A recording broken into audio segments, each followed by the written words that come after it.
You're watching SportsBeat.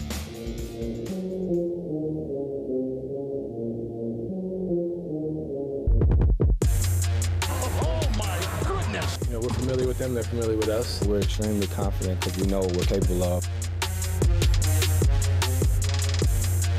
O'Neal from the wing and puts it down with a hammer! All things were going, we kind of expected it. It's almost like the basketball gods wanted us to play Houston. All right, let's do this. It's playoff time. And this is a special edition of SportsBeat, a Jazz Rockets playoff preview. These two teams meet in the postseason for the 9th time. The Jazz have faced the Rockets in the postseason more than any other team. This, of course, a rematch of last year's Western Conference semifinals, where the Jazz fell to the Rockets in 5 games. This playoff matchup seemed unlikely all the way up to the final minutes of the regular season Wednesday. The Blazers had to hit a buzzer beater against the Lakers and come back from 28 down to beat the Kings. The Nuggets had to come back from double digits to beat Minnesota on the road. And then the Thunder had to come back from 15 down, and Paul George had to hit a 3 with 2 seconds left to beat the Rockets. And all of it happened. There's a better chance of getting hit by lightning than that happening. Fate had made this series happen, and the Jazz are ready for the challenge. It's almost like the basketball gods wanted us to play Houston, and it's like when no matter what you do, you know that you got what chance out of a million, and it happened. So it's we're like, okay. It's excited. I think we all are. Obviously it was an intense series last year.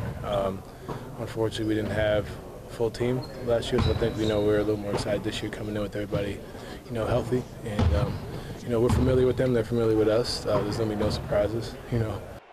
There will not be any surprises. Two teams that are very familiar with each other. They've played 13 times in the last 2 years. The Rockets have the advantage, sweeping the Jazz last year in the regular season, winning the playoff series 4-1, and splitting the series this season. They are two of the hottest teams in the NBA entering the playoffs.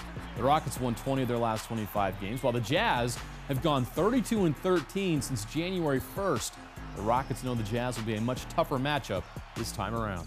Exciting, They know us very well. We know them very well after last season, so let's get to it. I think we know them really well. They know us really well. Basically, you don't change what you do, and our philosophy and their philosophy are going to be the same. So it's just competing who can exert their will or impose their will on the other team. I played in Utah a number of times, and they have a good home arena, but for us, it's about making, the Toyota Center a tough place to play game 1. The Utah Jazz have a problem. How do you defend James Harden? If there was an answer, he wouldn't average 36 points per game. Against the Jazz this year, he averaged 33.5 points per game. Is there anything you can do to make things difficult for him? Well, after the Clippers game to end the regular season, Jay Crowder hit up former Rocket Patrick Beverley for some advice. Given the insight of how he thinks we as a team and me personally and guys who's going to guard James and Eric Gordon, and all those guys should approach the game. Basically, that's all. Just giving tips and his opinion on how he feel like we should approach the series.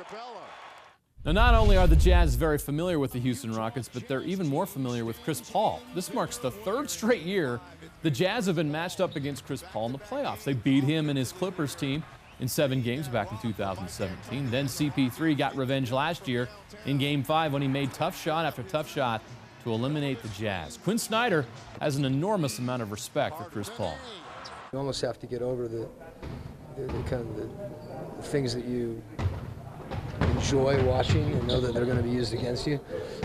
I think his toughness is he's strong, he's physical, but he's mentally tough, and he's able to play through all kinds of situations and lead through those situations. His leadership to me, and leadership when you couple it with like the highest level of intelligence. I mean, he's an intelligent human being, and he's an intelligent player. Now, the X factor in this playoff series for the Utah Jazz may be Ricky Rubio. Ricky had a great series against the Thunder, but missed the series against the Rockets last year due to a hamstring injury. Ricky's ability to defend Harden and his playmaking ability on offense will be a huge bonus for the Jazz this time around. If you look what he did against OKC last year, obviously it was his first playoff series, but look at the impact he had.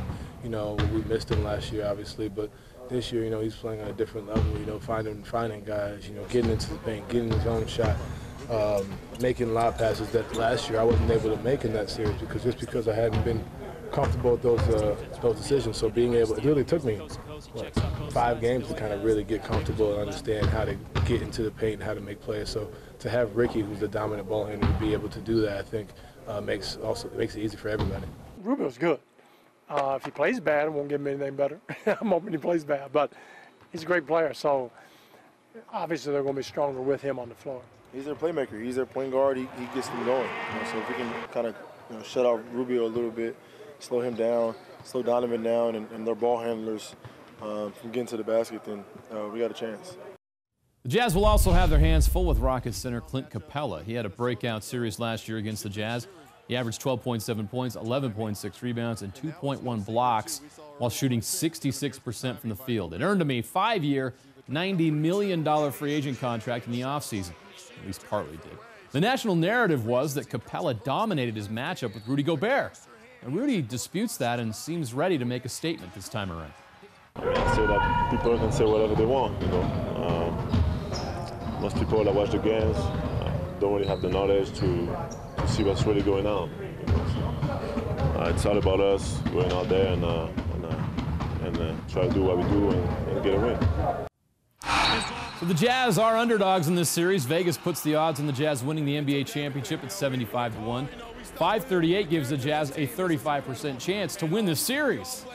But Donovan doesn't seem to care about the odds. To win a championship, you must first believe you can win. Donovan does and believes his teammates have the same mindset. You don't play this game, just to play. I think that's my mindset. At least I play this game to win. It doesn't matter. They could say no rookie's ever gotten to the finals. They could say no second-year play, but for the guy who I look to, Dwayne Wade got there in his 3rd year. So why can't we do it? Why can't we as a team get to that point? And it's funny how the media, says wow, that's what you're. I don't say you guys, but what I'm talking about. They're like, wow, those are your expectations. Nah, would you be saying the same thing if I was on Golden State? Would you say the same thing if I was on, Houston? Those teams who obviously have been that far. We haven't, but I think we have the mentality to get there. And you don't get to where you get as a team like this without that mindset. And I think it helps when you have teammates that have that mindset as well. It's not just one person. It's not like I'm the only one that thinks about the finals. Rudy comes in with that mindset. Joe comes in with that mindset. So for us, that's why you play. You play win or win. That's why Donovan's achieving greatness in just 2 years in his career. All right, based on analytics, you can make a case that this first-round matchup between the Jazz and Rockets features 2 of the 5 best teams in the NBA. It seems to be the most evenly matched and intriguing matchup of the first round. How did things go during the 4 regular season meetings? Let's take a look back. The first time they met was on October 24th in Houston. The 4th game of the season, the Jazz won the game 100-89. James Harden left the game with an injury in the 4th, and the Jazz took advantage. Donovan Mitchell was sensational. 38 points. Chris Paul did not play in this game due to suspension, and the Jazz went on to win. They met again on December 6th in Salt Lake City, and the Jazz just destroyed them. Rudy Gobert was ejected less than 3 minutes into the game for his outburst. Remember this? Nice backswing. Derek Favors stepped up in his absence. 24 points on 10 of 13 shooting, 10 rebounds in 26 minutes. Joe Ingles added 18 points. The Jazz forced 22 turnovers that led to 33 points, and they won 118-91. The key for the Jazz was a 38-point explosion in the 3rd quarter. The next meeting was just 11 days later. This time the Rockets would get the best of the Jazz in Houston despite Donovan's efforts. Trailing by double digits in the 4th, the Jazz came back to tie it with 2 minutes left. But James Harden would close out the Jazz. He had a dunk there, and then we all remember this. Remember the, how many steps did he take? And called for the foul. That is ridiculous. So Jazz fans, he's going to get those calls. It's just going to happen. He had 47 points in that game. The final meeting was on February 2nd, and the Rockets just hammered the Jazz in Salt Lake City. James Harden had 43 points this time. It was his 26th straight game with 30 or more points. The Jazz shot just 36% and turned the ball over 23 times. The Jazz have faced the Rockets in the playoffs more than any other team Like I said earlier, this will be the 9th postseason meeting. With that much history, we thought it would be fun to look back at the 5 most memorable Jazz Rockets moments in the NBA playoffs. Mitchell into a reach. Oh!